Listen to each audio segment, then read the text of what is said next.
Good day to everyone. I am your today's speaker, Zymerchi from STEM 11 department, and I would like to take this opportunity and chance to have some realizations about our youth on our beloved land. In this critical period of our history, we need the heart, the soul, and the vigor of the youth of our land to help us build our country on the most enduring basis of brotherhood and solidarity of all Filipinos. I am, therefore, happy to know of the integration of the Filipino youth, and the Filipino youth is now on the march. The question is, where is it going? Is it marching with irresistible will and determination toward progress and civilization, peace and order, and the prosperity and happiness of the fatherland? If it is, I, as the chosen head of our nation and our people, heartily welcome it and bid it Godspeed. It is trite saying that the future belongs to the youth, especially to those dynamic, aggressive, and self-confident young men and women who have foresight. Thus, they have the bounden duty to ensure it. So much of faith the greatest Filipino patriot and hero, Rizal, had in the youth of the land that while he was still in his teens, he dedicated to its prize-winning poem entitled To the Filipino Youth. And he called the Filipino youth not without reason and justification, fear, hope of my fatherland. Several years later, when Rizal was in Madrid, he thought again of the Filipino youth. On the occasion of the signal honor and distinction conferred upon the famous Filipino painter Juan Luna when one of his paintings was awarded the highest prize in the artistic world, Rizal offered a touching toast. He expressed the fervent hope that the worthy and commendable examples of Juan Luna and Resurrection, another famed Filipino painter, will be imitated or emulated by the Filipino youth. In the course of a few years, that youth had become to him more than the fare of my fatherland. It had become the sacred hope of my fatherland. Rizal's fair and sacred hope is represented by the young men and women for today. By you, the Filipino youth on the march, you who will be either the leaders and masters of your country and your country's fate tomorrow, or the hewers of wood and the throwers of water. For other people more ambitious and far-seeing than you, mend the vision with courage and with an indomitable will to succeed, whatever be the obstacles.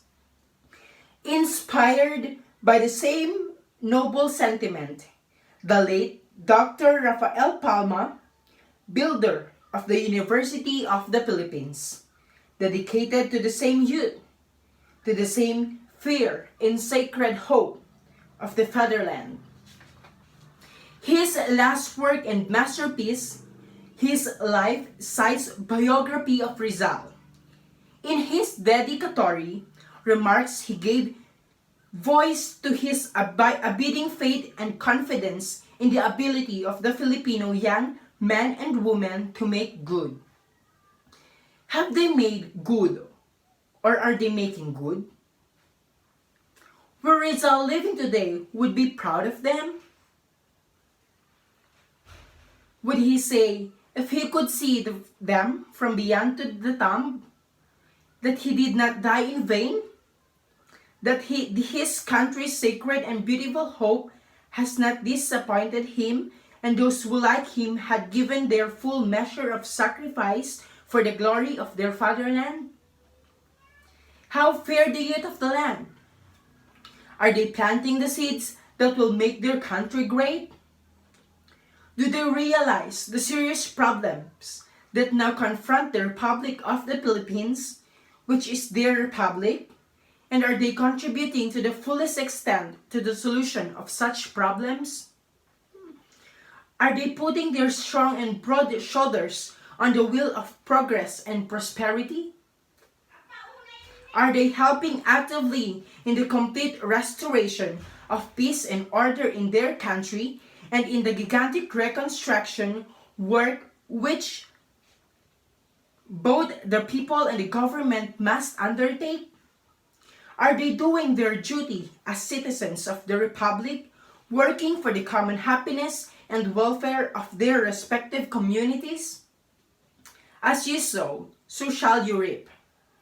Are the Filipino young men and women of today sowing the seeds of peace and prosperity so that they will reap the fruits of progress and tranquility? Man is the archetype of society.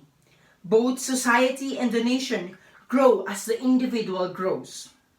Unless our youth prepare for the future, there will be no future for them.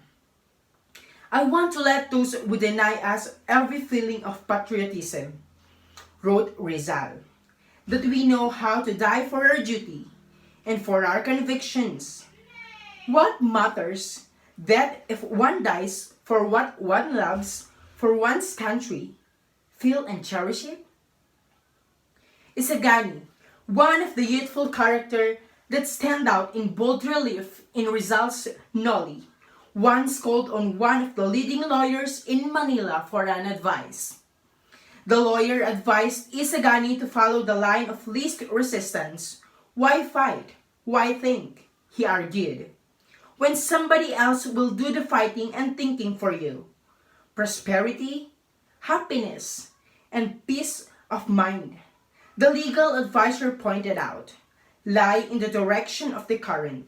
Believe me, he concluded, you will remember me and think me right when you have gray hairs like me.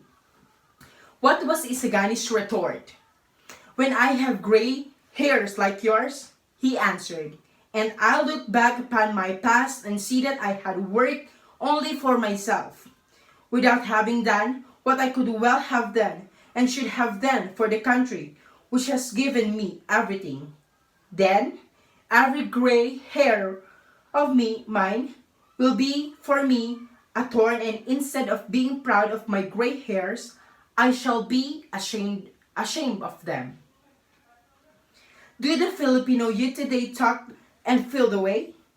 Are they fully aware of the tremendous responsibility placed upon them by Rizal when he called them fair and sacred hope of the fatherland? Are they willing to die for their convictions, to fight hunger and poverty and all the other evils that hard times bring in their train, so that their country, their people, their republic might live in peace and in abundance? Contrasting his age and that of his son, the father of Ibarra, Rizal's hero in Denali, said, "The future opens itself for you. For me, it is closing. Your affections are being born. Mine are dying. Fire burns in your blood. Frost is congealing in mine. And yet, you cry and do not know how to sacrifice the present for the future. A future which will be useful to you and your own country. You do not know how to sacrifice the present for a useful, fruitful future.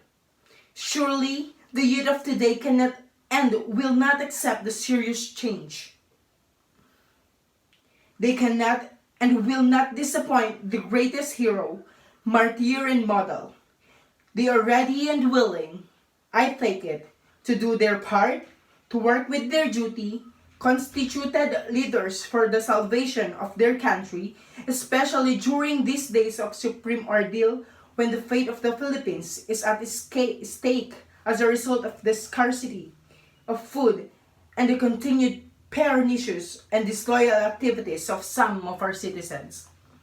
I am taking the liberty Therefore, on this occasion, to invite and call upon all the youth of the land to join hands with the forces of the government to stimulate food production, to restore complete peace and order throughout the length of breadth of the Philippines, and to work actively and persistently for the welfare, progress and prosperity of the Republic.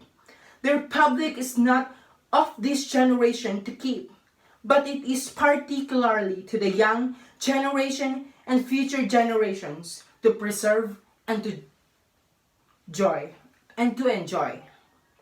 I thank you for this opportunity of addressing the youth of the land on this memorable occasion.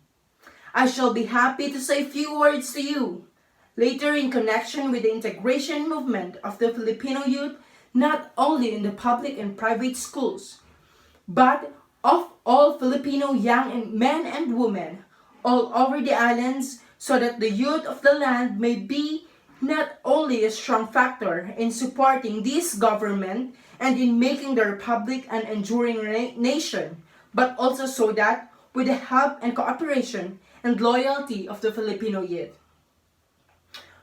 we may be in a position to transmit as a heritage to future generation as a country, a people, and come back and united in the bands of a common affection. I thank you.